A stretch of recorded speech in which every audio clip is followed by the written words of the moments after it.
Bonjour et bienvenue à N-Studio et quelle joie pour moi d'être ici avec vous pour 5 sessions où nous allons discuter de la guerre dans nos pensées. Parce que oui, il y a une guerre qui se passe au niveau de nos pensées et beaucoup de gens maintenant, aujourd'hui, de nos jours, souffrent de diverses maladies par rapport à leurs pensées, que ce soit des gens qui sont anxieux, dans la dépression, qui combattent des pensées de mort, des pensées de peur, de toutes sortes.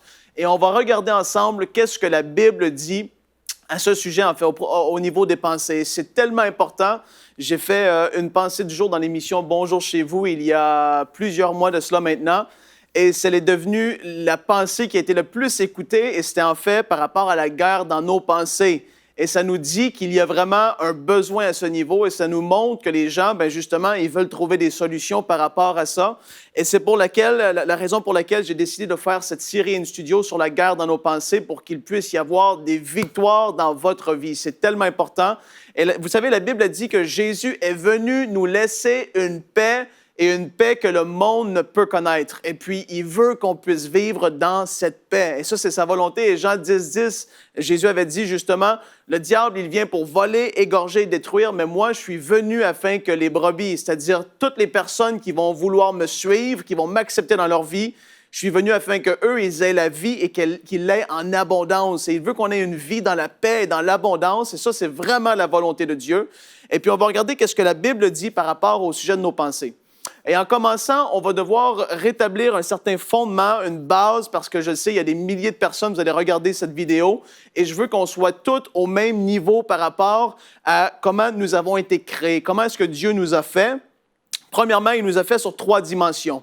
Nous sommes, premièrement, la Bible nous dit dans 1 Thessaloniciens 5, le verset 23, et la parole nous dit que tout votre être, votre esprit, âme et corps soient conservés sains et irréprochables pour le jour de l'avènement du Seigneur Jésus. Et ça nous dit que tout notre être, l'esprit, l'âme et le corps, on est fait sur 3 dimensions. Et ça, il faut le comprendre, il faut le saisir. Si vous avez déjà entendu cela, restez avec moi parce qu'on va aller à autre chose par la suite, mais je veux vraiment établir ce fondement. On est un être en 3 dimensions. On est premièrement un esprit et on possède une âme, c'est-à-dire nos pensées, notre volonté, nos émotions, puis on habite dans un corps physique qui fait qu'on est un contact avec le monde dans lequel on vit. Mais le vrai nous, c'est notre esprit et notre âme. Et puis, le champ de bataille va se passer justement au niveau de l'âme. Tout ce qui est les pensées, notre volonté et nos émotions, ça va se passer au niveau de l'âme. Et puis, la Bible nous dit que, en fait, on est fait sur ces 3 dimensions-là. Et la Bible nous dit qu'il y a aussi différentes sources par rapport à nos pensées. Et beaucoup de gens peuvent penser, moi j'ai des pensées, ça vient de moi. Ou il y a des pensées tout le temps, c'est toujours le diable qui veut m'influencer dans mes pensées, ou c'est tout le temps Dieu qui peut te parler à tous les jours, à tout moment. Mais la Bible est claire par rapport à ça. Il y a 3 sources pour nos pensées et on va le regarder ensemble dans la parole de Dieu. On va aller pour commencer dans Jérémie 33 et le verset 3.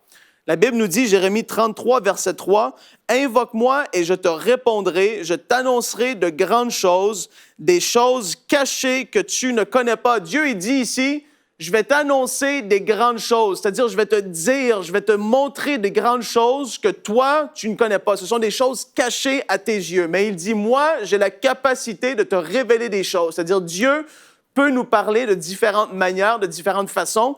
Et dans 1 Corinthiens 2 et le verset 9 à 11, la parole de Dieu nous dit, « Mais comme il est écrit, ce sont des choses que l'œil n'a point vues, que l'oreille n'a point entendues, et qui ne sont point montées au cœur de l'homme, des choses que Dieu a préparées pour ceux qui l'aiment. Dieu nous les a révélées par l'Esprit, car l'Esprit sonde tout, même les profondeurs de Dieu. Lequel des hommes, en effet, connaît les choses de l'homme, si ce n'est l'Esprit de l'homme qui est en lui? De même, personne ne connaît les choses de Dieu, si ce n'est l'Esprit de Dieu qui est en nous. » Le jour où est-ce que vous êtes né de nouveau, la parole de Dieu nous dit que nous avons reçu le Saint-Esprit. La Bible nous dit que nous sommes devenus le temple du Saint-Esprit. Et ça c'est simple, c'est comme ça. Le Saint-Esprit est venu habiter notre esprit et cela a fait qu'on est né de nouveau et que Dieu peut nous parler directement maintenant. Il y a une connexion qui se fait directe entre le Saint-Esprit qui habite en nous et Dieu. Et Dieu, ici, dans ce verset-là, nous dit que ce sont des choses que nos yeux n'ont pas vues, que nos oreilles n'ont pas entendues, des choses que Dieu a en réserve pour ceux qui l'aiment, et ce sont des choses que Dieu va nous révéler. Et puis donc, c'est ça, c'est pour vous prouver, vous démontrer par la parole que Dieu veut nous parler et Dieu peut nous inspirer des pensées qui viennent de lui absolument à 100%. Et même la parole de Dieu nous dit, Dieu a dit, mes pensées ne sont pas vos pensées. Et Dieu a des pensées qui sont, oui, plus élevées que les nôtres, mais il veut pouvoir nous parler de différentes façons. Et une des façons qu'il va nous parler, c'est au travers de nos pensées. Il faut saisir cela. Deuxième source de où est-ce qu'on va avoir des pensées, ça va venir de nous-mêmes. Il y a des pensées qui vont juste être là, qui viennent de nous, de notre entourage, de comment on pense, de comment on a été élevé, de tout notre entourage, la façon de penser.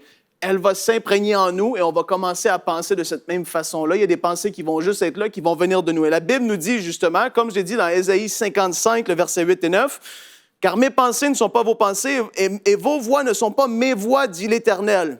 Autant les cieux sont élevés au-dessus de la terre, autant mes voix sont élevées au-dessus de vos voix et mes pensées au-dessus de vos pensées. » Il y a vraiment cette pensée-là, il faut saisir. Évidemment, les gens vont me dire, « Bien, je le sais, Frank, je peux avoir des pensées. » Et oui, en effet, tu peux avoir des pensées qui viennent de Dieu, des pensées qui viennent de toi, ou tu peux avoir des pensées aussi qui viennent, ben oui, en effet, qui sont inspirées, qui sont des pensées qui viennent du diable, de tout ce que on pourrait imaginer, des mauvais esprits, tout ça, et je vais vous le démontrer par la parole de Dieu aussi.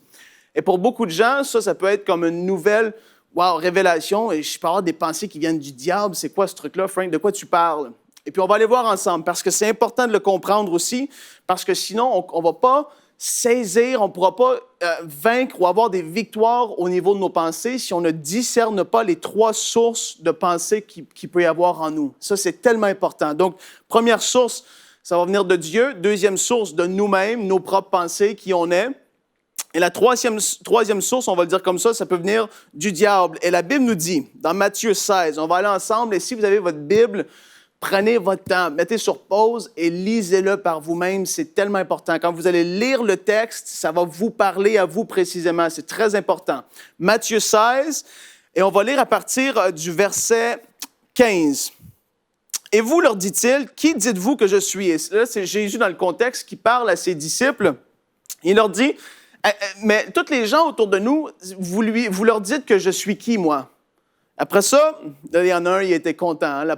Il y a eu Pierre qui a dit, Simon-Pierre répondit au verset 16, « Tu es le Christ, le Fils du Dieu vivant. » Jésus, reprenant la parole, lui dit, « Tu es heureux, Simon, fils de Jonas, car ce ne sont pas la chair et le sang qui t'ont révélé cela, mais c'est mon Père qui est dans les cieux. » Tu vois, il y a eu une pensée, une révélation qui venait de Dieu. Il a saisi Jésus, toi, tu n'es pas n'importe qui. Il a dit, « Tu es le Christ, le Fils du Dieu vivant. » Et là, on continue, on va un peu plus loin. Donc là, on vient de voir que Pierre, il a eu en un moment, en un instant, une pensée qui venait de Dieu. Et là, on continue plus bas le texte, et dans la même discussion, Jésus, la parole nous dit, au verset 21, Matthieu 16, 21, « Dès lors, Jésus commença à faire connaître à ses disciples qu'il fallait qu'ils allât à Jérusalem, qu'il souffrit beaucoup de la part des anciens, des principaux sacrificateurs et des scribes, et qu'il fut mis à mort et qu'il ressuscita le troisième jour. » Donc là, Jésus est après leur expliquer le plan de ce qui s'en vient. Je vais m'en aller sur la croix, mais ne vous en faites pas, je vais ressusciter le troisième jour. Et là, Pierre, il va vers lui et il prend à part et il dit, Pierre, l'ayant pris à part, se mit à le reprendre et dit, « À Dieu ne plaise, Seigneur, cela ne t'arrivera pas. » Après ça, ça nous dit, au verset 23, regardez qu'est-ce que Jésus lui a dit. « Mais Jésus, se retournant, dit à Pierre, « Arrière de moi, Satan, tu mets en scandale, car tes pensées ne sont pas les pensées de Dieu, mais celles des hommes. » En un moment, Pierre a une révélation qui vient de Dieu, tu es le Christ, le Fils du Dieu vivant, et pas longtemps après, Jésus le regarde, « Arrière de moi, Satan, tes pensées ne sont pas les pensées de Dieu. » Et là, tu vois comment tu peux avoir en un instant une pensée, et par la suite, tu as une pensée qui est inspirée du diable. Évidemment, le diable a voulu utiliser Pierre pour décourager Jésus de faire ce qu'il devait faire. Mais ici, on voit que tu peux avoir une pensée qui vient de Dieu et soudainement, tu as quelque chose qui vient et puis ça ne vient pas de toi.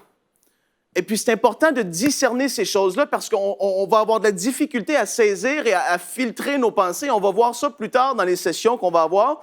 Comment filtrer efficacement nos pensées, c'est tellement important. Ici, on est après à établir les trois sources de nos pensées. On vient juste de voir, on peut avoir des pensées qui viennent de Dieu, de nous-mêmes, de notre entourage, notre environnement, de ce qu'on regarde à la télévision, de ce qu'on voit sur Internet, tout ça. Et il y a des pensées qui viennent du diable aussi. Et la Bible nous dit qu'il y a ces 3 sources de pensées-là dans nos vies. Et là, c'est là qu'il commence à y avoir un certain combat. Il y a beaucoup de gens qui vont avoir de la difficulté à gérer leurs pensées.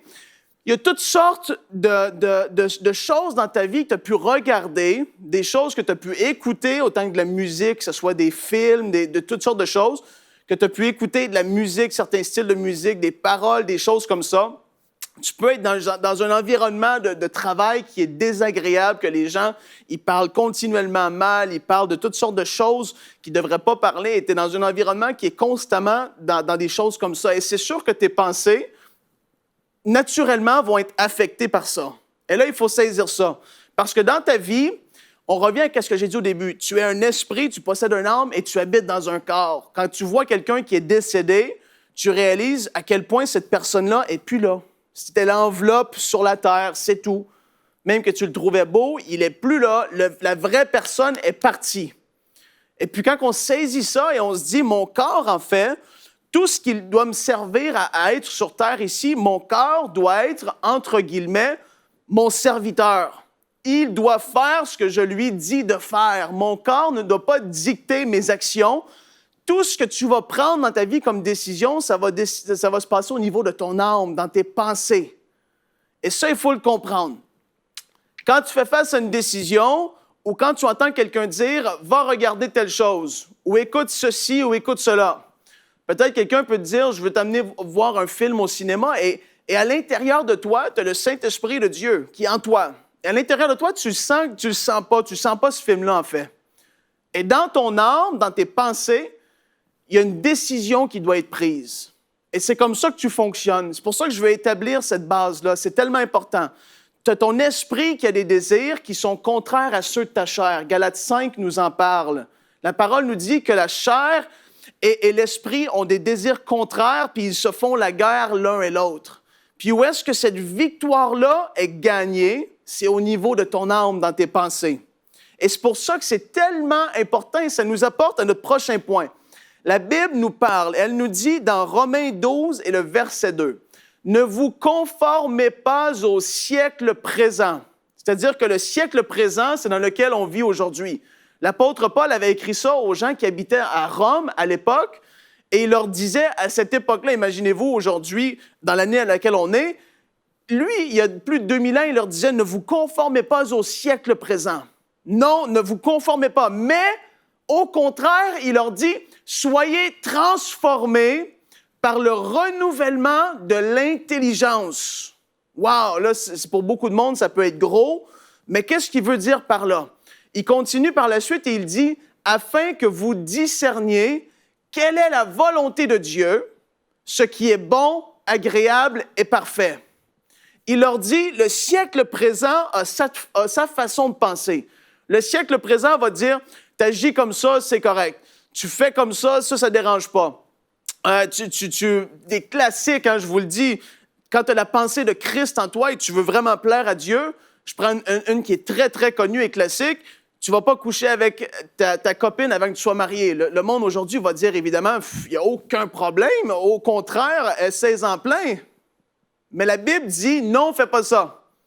Et là, en toi, dans ton esprit, tu as cette pensée-là, non, je ne devrais pas. Mais là, après ça, tu vas avoir ta chair qui a certains désirs. Mais l'apôtre Paul, il a dit, soyez transformés par le renouvellement de l'intelligence, afin qu'on discerne c'est quoi la volonté de Dieu, ce qui est bon, agréable et parfait. Et le mot ici, soyez transformés par le renouvellement de l'intelligence. Le mot transformé, c'est un mot qui est écrit dans le grec qui dit métamorphou. Et ça, c'est un mot qui veut dire, c'est-à-dire être métamorphosé. C'est pour vous illustrer, ce mot-là est utilisé seulement 4 fois dans tout le Nouveau Testament. Il est utilisé dans l'Évangile de Matthieu et de Marc lorsque Jésus a été transfiguré. Il a été métamorphou. Il a été transfiguré, transformé à une nouvelle dimension. On ne pouvait plus le reconnaître. Ça nous dit qu'il brillait d'une splendeur incroyable. Et la Bible nous dit d'être transformé dans notre intelligence. Et c'est tellement important. Ou une autre image de le voir, c'est de le voir comme cette chenille qui devient un glorieux papillon. Tu vois une chenille à terre, c'est pas forcément glorieux. Et pour beaucoup de monde, c'est peut-être l'état de vos pensées actuellement. C'est pas super glorieux parce qu'il y a comme une guerre qui se passe dans ta tête et tu te dis, wow, là, je suis vraiment comme à ce stade-là. Mais Dieu veut t'apporter à ce que tu sois transformé, comme la chenille, elle devient transformée et elle devient un super beau papillon. Dieu veut faire la même chose dans tes pensées, dans les miennes. Il dit, ne te conforme pas au siècle présent. Ça, c'est un ordre. Si le monde dit quelque chose est correct et la Bible dit quelque chose d'autre, bien, si tu suis Jésus, tu es un disciple de Jésus, tu dois te conformer à ce que dit la Bible. Et ça, ce livre-là, on est plus il y a des centaines de millions de chrétiens dans le monde qui se disent, qui ont vraiment vécu une expérience personnelle avec Jésus, qui sont nés de nouveau. Et ces centaines de millions de personnes-là vont dire que cette Bible les a transformés, c'est vivant. Et là, je te parle aujourd'hui, puis je te dis, lis ta Bible. C'est tellement important. Tu dis, mais comment je vais être transformé? Comment est-ce que je peux vivre cette transformation-là? Parce que, Frank, j'ai de la misère en réalité. C'est pas facile. Ma famille ne connaît pas encore Jésus. Je suis dans des environnements qui sont pas faciles. J'ai été élevé d'une certaine façon pendant peut-être 30, 35, 45 ans. Et là, je viens de donner ma vie au Seigneur. Et là, il y a des choses, j'ai comme une lutte qui est là et c'est pas facile. Et pour beaucoup de gens, il y a des luttes à tous les niveaux. Comme j'ai dit, les maladies mentales, ça peut être de la boulimie, ça peut être de l'anorexie, ça peut être de l'anxiété, du stress extrême, ça peut être la dépression. Il y a toutes sortes de maladies qui existent dans le monde. Et je vous le dis, je fais partie de ceux qui croient que Jésus a payé le prix et nous a rachetés de toutes ces choses-là et qu'au travers de sa parole et du temps qu'on passe avec lui, si on se soumet à ce qu'il dit, on peut être transformé en la même image que lui et vivre une vie victorieuse au-dessus de toutes ces choses-là, je vous le dis. Il y a tellement de gens qui se font voler leur joie, qui se font voler leur paix, qui vivent toutes sortes de difficultés quand ils sont même tout jeunes encore, ils ont 17, 18, 19 ans, ils vivent des anxiétés, ils se mettent à trembler la nuit, des cauchemars, toutes sortes de choses. Et ça se passe dans les pensées. C'est pas à négliger. Que tu sois la plus belle personne au monde, mais que dans tes pensées, c'est la guerre, ça sert à rien. Et ça, il faut en être conscient. Ici, il dit, ne vous conformez pas au siècle présent, mais soyez transformés par le renouvellement de l'intelligence, afin de discerner c'est quoi la volonté de Dieu dans les différents aspects de notre vie. C'est ce que Dieu veut pour nous. C'est simple ce que je vous apporte aujourd'hui. Si on commence à appliquer ces choses qui sont si simples, on va venir qu'on va avoir ces victoires dans nos vies. Il y a beaucoup de gens qui entendent beaucoup de messages. Ils sont des professionnels à écouter des prédications. Ils ont plein de pasteurs qu'ils aiment écouter, et c'est bien, mais on n'applique rien. Et c'est pour ça que à toutes les réunions de prière qu'il y a, tu fais la file parce que tu veux recevoir une guérison instantanée, miraculeuse. Et je crois dans ces choses-là, mais pour beaucoup de gens, au niveau de leur pensée, c'est qu'ils ont juste besoin d'être transformés. Et ça dure toute ta vie. Moi, je suis continuellement dans un cycle de transformation dans mes pensées. De plus que je connais Jésus, de plus que je passe de temps avec lui, de plus que je passe du temps dans sa parole, de plus qu'il me transforme. Il m'apporte à la même image que lui. On va aller voir ce passage-là. C'est 2 Corinthiens, chapitre 3 et le verset 18. J'avais dit tout à l'heure que ce mot « transformer » ou « transfigurer », littéralement, c'est ce que ça veut dire, être transfiguré. Ce mot-là se retrouve 4 fois dans la Bible, dans le Nouveau Testament. L'Évangile de Matthieu, l'Évangile de Marc, lorsque Jésus a été transfiguré. Romains 12, verset 2 qu'on vient de voir, « Soyez transformés par le renouvellement de l'intelligence ».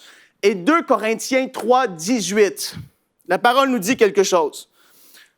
Donc, on lit à partir du verset 18. « Nous tous qui, le visage découvert, contemplons comme dans un miroir la gloire du Seigneur, nous sommes transformés en la même image, de gloire en gloire, comme par le Seigneur l'Esprit. » Beaucoup de gens, tu peux leur parler, et des chrétiens qui ont un bon langage chrétien, ils vont te dire, je peux les voir, comment ça va? Ah, de gloire en gloire. Ah oui. Ah, ça va de gloire en gloire. Là, tu parles un peu plus avec eux, et en fait, c'est de défaite en défaite. Les gens, ils vont pas de gloire en gloire, ils sont pas transformés davantage à l'image de Jésus, mais non, ils n'ont pas changé depuis 10, 15 ans. Qu'est-ce que ça nous dit ici, en fait, d'être transformé? Cette transformation va se démontrer dans toute ta vie. La transformation que tu vas vivre au niveau de tes pensées va changer la façon que tu vas parler et elle va changer la façon que tu vas agir avec les gens autour d'eux à tous les niveaux. Quand tu es transformé dans la dimension de l'évangélisation, ben, tu ne peux pas rester le même. Quand tu vis une transformation, tu vas commencer à agir, à évangéliser. Quand tu vis une transformation par rapport à ton couple, la vision que tu dois avoir de ta femme ou de ton mari, tu vas commencer à parler différemment et à agir différemment. Et c'est ce que la Bible nous dit ici. Nous tous qui avons le visage découvert. Ça, qu'est-ce que ça veut dire? Ben, nous tous qui avons le visage découvert, c'est que lorsqu'on est né de nouveau, il y a un voile qui est tombé et on a accès maintenant à Dieu directement. Dans l'Ancien Testament, les gens devaient aller dans des temples. Il y avait le lieu très saint où est-ce qu'il y avait juste le principal sacrificateur, le souverain sacrificateur qui pouvait y aller une fois par année, aller dans la présence de Dieu. Mais nous, lorsque Jésus était sur la croix, la Bible nous dit que le voile s'est déchiré de haut en bas. Ce voile-là qui séparait Dieu de les hommes, sa présence de Dieu et les hommes, ce voile-là a déchiré. Parce que Jésus nous a fait un chemin pour que nous puissions avoir accès à Dieu directement. Et donc, nous, aujourd'hui, on peut s'approcher de Dieu dans la prière, le visage découvert, c'est-à-dire on peut être face à face avec lui. On peut être dans sa présence. Et là, ça nous dit ici que nous tous, le visage découvert, quand on est là, des moments où on va prier, des moments où est-ce qu'on est à l'église ensemble, on est là à chanter, à louer, à adorer le Seigneur. On est là, le visage découvert, face à face avec Dieu. C'est glorieux. Ça, c'est ce qu'on a le droit de vivre en tant que chrétien dans la Nouvelle Alliance. Ça nous dit que on contemple comme dans un miroir la gloire du Seigneur. Quand on est dans sa présence, lui-même, c'est comme si on le voit et sa gloire se reflète sur nous. Et après ça, ça nous dit que nous sommes transformés en la même image, de gloire en gloire, comme par le Seigneur l'Esprit. Le fait d'être dans la parole de Dieu, lire la parole, lorsque tu la lis, c'est un miroir, ça reflète Jésus. Lorsque tu es là chez toi à genoux le soir et tu te mets à prier, tu te mets à communier avec le Seigneur, tu es transformé d'une façon ou d'une autre. Quand sa présence vient sur toi, quand tu passes du temps dans la Bible, quand tu entends des messages, c'est le Seigneur qui veut te transformer. Et aujourd'hui, qu'est-ce que je te dis? C'est qu'il veut te transformer dans tes pensées. Il veut plus que tu restes le même. Il veut que tu changes. Il veut que tu sois victorieux. Sois-en certain. Il y a beaucoup de gens qui peuvent douter, mais ça fait 5 ans que je lutte contre cette anxiété. Ça fait 5 ans que je lutte contre cette dépression. Ça fait 10 ans que j'ai des crises de stress et je deviens tout crispé et même ça se ressent dans mon corps physique. Dieu veut que tu en sois délivré. Sois-en convaincu, sois-en certain. Beaucoup de gens vont douter par rapport à ça. Je te le dis qu'il y a une lutte dans tes pensées. Il y a une guerre qui est là. Il peut y avoir des pensées obsessives qui sont là par rapport à des choses, à la sexualité, par rapport à des choses que tu as pu voir dans le passé, des meurtres. Peut-être que tu as été témoin tu as vu tes parents mourir dans certains contextes, dans certains pays dans le monde. Peut-être tu as vu des choses et ça t'a marqué et ça a créé en toi de l'anxiété, du stress, de la dépression. Dieu veut que tu puisses en être libéré. Et comment est-ce que ça va se faire? Ça va se faire au travers de la parole de Dieu, premièrement. Lorsque tu vas être transformé dans tes pensées, tu vas être transfiguré, métamorphosé, comme Jésus l'a été sur cette montagne, le mont de transfiguration, il n'était plus le même homme. Les disciples l'ont vu, waouh, ils ont tombé par terre. Il n'était plus le même et Dieu veut faire ça dans ta vie. C'est ça qui est merveilleux, qui est tellement fort. Et tu es appelé à être un chrétien, tu es appelé à vivre cela, d'aller de gloire en gloire. Et ça veut dire que c'est obligé qu'il y ait des choses qui changent dans ta vie. C'est obligé, après la fin de cette série, il doit y avoir des choses, si tu acceptes de te soumettre à ce que dit la Bible, à ton sujet, tu vas prendre des décisions qui vont affecter ta façon de penser et qui, par la suite, vont se refléter dans ton corps physique, dans tes actions, dans tes paroles. C'est ça que ça veut dire, être transformé par le renouvellement de l'intelligence. Le monde dit quelque chose, la Bible dit autre chose. Tu as la chair, tu as l'esprit, tu as cette lutte qui est là, je reviens là-dessus. Tu es fait sur 3 dimensions, 1 Thessaloniciens 5, 23. Tu as un esprit, le Saint-Esprit qui habite en toi quand tu es né de nouveau. Et lui, il va vouloir te faire des choses. Il va vouloir que tu lis, tu passes du temps dans la parole de Dieu. Il va vouloir que tu te rapproches du Seigneur parce qu'il y a cette communion-là, il y a un désir qui est là. Mais ta chair, le soir, elle va dire, ben non, j'ai envie d'écouter un film. Et là, la lutte dans tes pensées, est-ce que je vais prier ou je vais écouter le film? C'est tellement banal ce que je vous donne comme exemple. Il y a cette lutte qui est là. Je vais écouter un film, je vais prier. Et là, c'est dans tes pensées que ça va se passer. Est-ce que tu vas dire, non, chair, je t'écrase, j'ai pas envie. Moi, je le dis comme ça, hein. Moi, des fois, il y a des moments où est-ce que je peux sentir que vraiment, c'est comme Jésus, il veut passer du temps avec moi. Je le sens quasiment, littéralement, c'est comme il me tire. Et là, dans des moments comme ça, je dois dire soit à ma femme ou à mes enfants ou aux gens qui peuvent être là ou qui que ce soit, je dois dire, mais là, je m'en vais passer du temps avec Jésus. Je m'en vais m'enfermer. Et là, tu vois, c'est comme une micro-bataille dans mes pensées qu'il y a eu. Est-ce que je vais écouter un film? Je vais aller faire telle activité, ci ou ça, être avec les... Mais je sens que Dieu m'appelle. Mais ça se passe dans mes pensées. Je ne dois pas laisser mon corps ou ma chair dicter ma vie. Je dois laisser l'Esprit de Dieu en moi être le maître. Et au niveau de mes pensées, c'est la même chose. Et je veux que vous viviez cette délivrance-là cette semaine. Ce que vous vivez, ce que vous traversez, je veux que vous en soyez victorieux. C'est tellement important. Je vous rappelle ce qu'on vient de voir. On est fait sur 3 dimensions. Il faut s'en souvenir pour tout au long de cette semaine. Ça doit, et lorsque vous allez saisir et appliquer ça, le comprendre, moi, ça a transformé ma vie.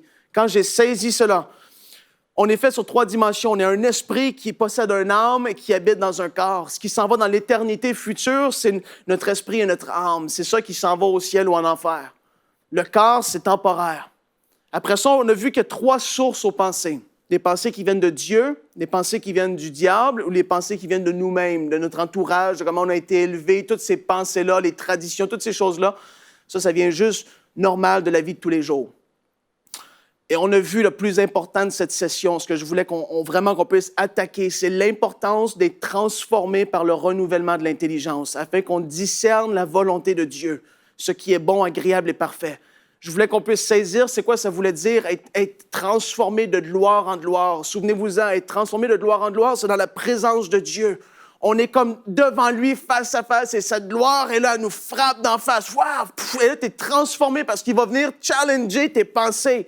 Il va venir remettre à la lumière certaines choses qui sont là dans ta vie. Et c'est pour ça qu'il y a beaucoup de gens, quand ils sont nouveaux avec le Seigneur, ils n'aiment pas trop être là dans des réunions où est-ce que la présence de Dieu est forte, où est-ce que les gens vont beaucoup parler des choses de Dieu, parce que la présence de Dieu vient et ça te met au défi. Vraiment, c'est réel, c'est vrai, je l'ai vécu. Dieu va mettre à la lumière des choses dans ta vie qui doivent être transformées. Et là, tu dois prendre la décision. Tu dois prendre des décisions qui peuvent changer ta vie. C'est tellement important. Donc là, on continue dans la prochaine session. Manquez pas cette série. Je vous le dis, suivez-la jusqu'à la fin. Elle a la puissance, littéralement, de transformer vos vies. Elle a la puissance d'apporter une délivrance là où est-ce qu'il y a comme une captivité, il y a de l'esclavage, il y a le diable qui, paf, il fait des ravages depuis des années. C'est fini cette semaine. On va sortir victorieux dans le champ de bataille de nos pensées. On va être victorieux.